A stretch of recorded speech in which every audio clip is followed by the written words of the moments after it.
नमस्कार दोस्तों, मैं हूं उदितानंद और आपकी गाड़ी खड़ी है साहित्य जंक्शन पर। दोस्तों, आज के सफर को शुरू करने से पहले आप सभी से निवेदन है कि चैनल को जरूर से सब्सक्राइब कर लें। इससे हमें और अच्छा काम करने की प्रेरणा मिलती है और आपकी भी आगे की यात्रा सुलभ रूप से संभव हो पाती है। तो चलिए दोस्तों, आज के सफर को शुरू करते हैं।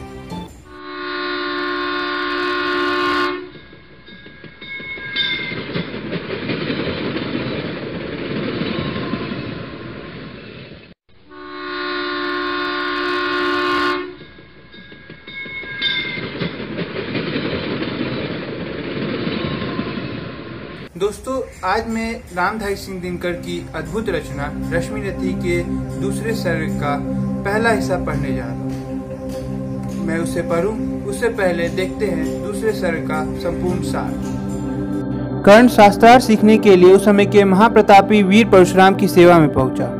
परशुराम ब्राह्मणेतर जाति के युवकों को शास्त्रार्थ की शिक्षा नहीं देते थे, किंतु जब उन्होंने कर्ण का तेजोदीप्त शरीर और उसके कवच कुंडल देखे तब उन्हें स्वयं भासित हो गया कि वह ब्राह्मण का बेटा होगा, और कर्ण ने गुरु की भ्रांति का खंडन भी नहीं किया। शास्त्रार्थ की शिक्षा तो परशुराम ने उसे खूब दी, लेकिन एक दुर्भाग्यपूर्ण घटना ने भांडा फोड़ दिया। बात यह हुई कि एक दिन परशुराम कर्ण की जांघ पर सिर रखकर सोए हुए थे। इतने में एक कीड़ा उड़ता हुआ आया और कर्ण की जांघ के नीचे घुसकर घाव करने लगा।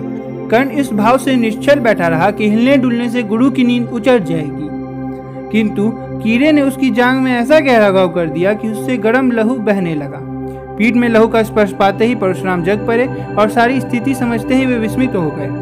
उन्हें लगा कि इतना धैर्य ब्राह्मण में कहां से आ सकता है। अवश्य ही कर्ण क्षत्रिय अथवा किसी अन्य जाति का युवक होगा। कर्ण सत्य को अब छिपा नहीं सका और उसने गुरु के समक्ष सारी बात स्वीकार कर ली। इस पर भी परशुराम शांत नहीं हुए और उन्होंने श्राप दे डाला कि ब्रह्मास्त्र चलाने की जो शिक्षा उन्होंने दी है उसे अंतकाल में कर्ण भूल जाएगा।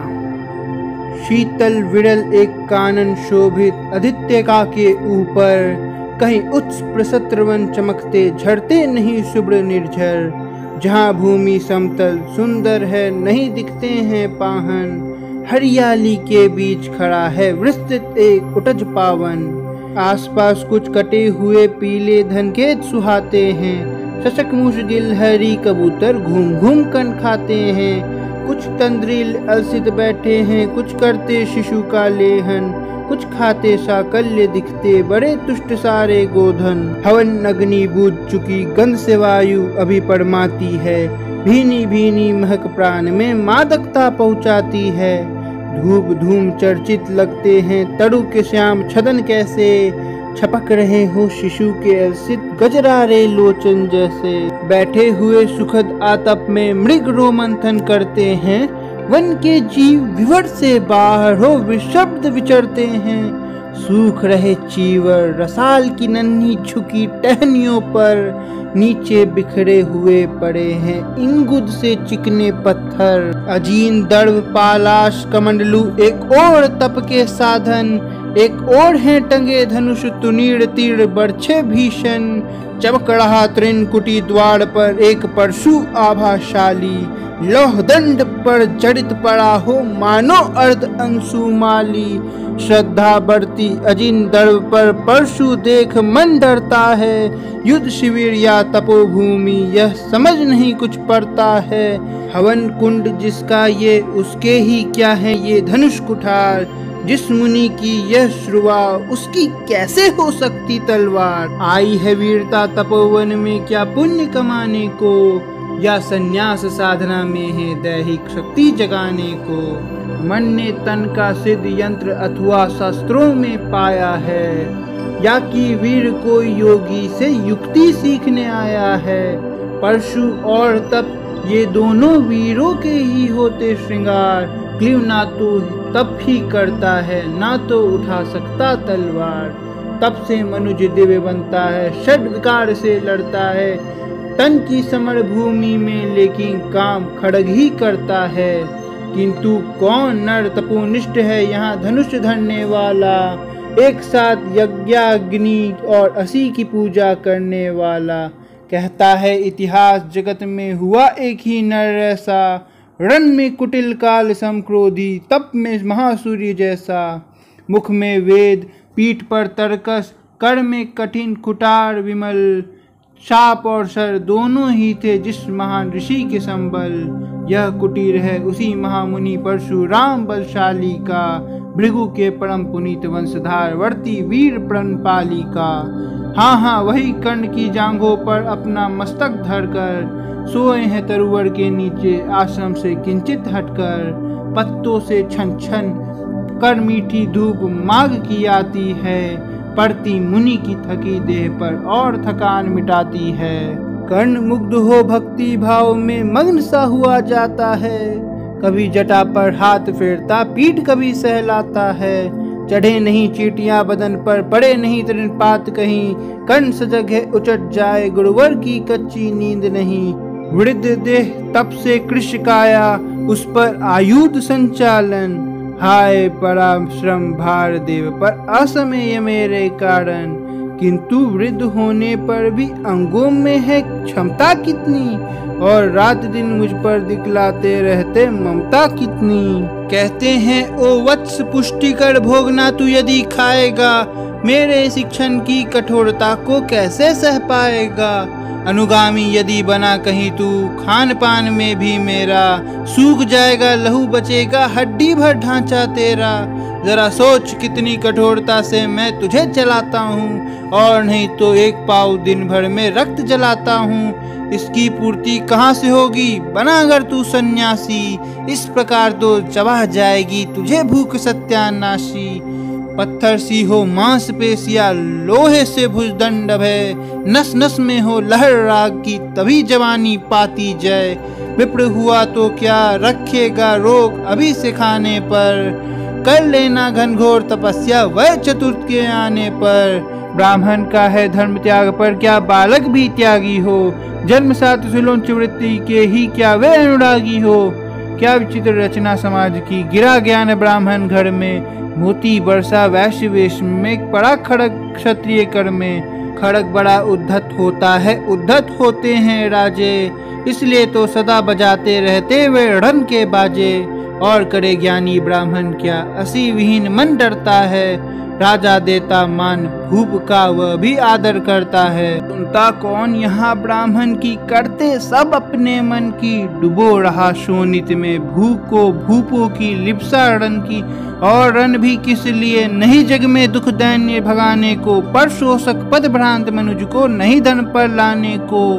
रण केवल इसलिए कि राजे और सुखी हो मानी हो, और प्रजाएं मिले उन्हें वे और अधिक अभिमानी हो। रण केवल इसलिए कि वे कल्पित अभाव से छूट सके, बढ़े राज्य की सीमा जिससे अधिक जनों को लूट सके।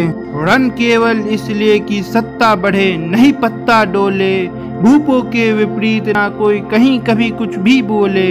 ज्यों ज्यों मिलती विजय अहम नरपति का बढ़ता जाता है, और जोर से वह समाज के सिर पर चढ़ता जाता है। अब तो है यह दशा कि जो कुछ है वह राजा का बल है। ब्राह्मण खड़ा सामने केवल लिए शंख गंगा जल है। कहाँ तेज ब्राह्मण में अविवेकी राजा को रोक सके, धड़े कुपथ पर जब भी पाओ वह तत्क्षण उसको टोक सके। और कहे भी तो ब्राह्मण की बात कौन सुन पाता है, यहाँ रोज राजा ब्राह्मण को अपमानित करवाता है। चलती नहीं यहाँ पंडित की, चलती नहीं तपस्वी की, जय पुकारती प्रजा रात दिन राजा जय यशस्वी की। सिर था जो सारे समाज का वही अनादर पाता है, जो भी खिलता फूल भुजा के ऊपर चढ़ता जाता है। चारों ओर लोभ की ज्वाला, चारों ओर भोग की जय, पाप भार से दबी धसी जा रही धरा पल पल निश्चय। जब तक भोगी भूप प्रजाओं के नेता कहलाएंगे, ज्ञान त्याग तप नहीं श्रेष्ठता का जब तक पद पाएंगे।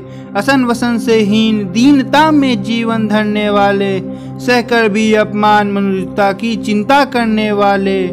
कवि कोविद विज्ञान विशारद कलाकार पंडित ज्ञानी, कनक नहीं कल्पना ज्ञान उज्ज्वल चरित्र के अभिमानी।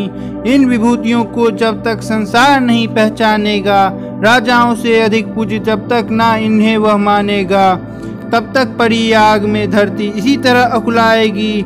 चाहे जो भी करे दुखों से छूट नहीं वह पाएगी, थकी जीभ समझाकर गहरी लगी ठेस अभिलाषा को। भूप समझता नहीं और कुछ छोड़ खड़ग की भाषा को। रोक टोक से नहीं सुनेगा, नृप समाज अविचारी है। ग्रीवाहर निष्ठुर कुठार का ये मादांत अधिकारी है। इसलिए तो मैं कहता हूँ, अरे ज्ञानियों खड़ग धरो, हर न सका जिसको कोई भी भूखा वह तुम त्रास हरो।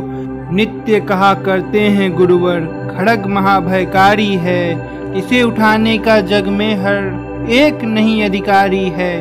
वही उठा सकता है इसको जो कठोर हो कोमल भी, जिसमें हो धीरता वीरता और तपस्या का बल भी।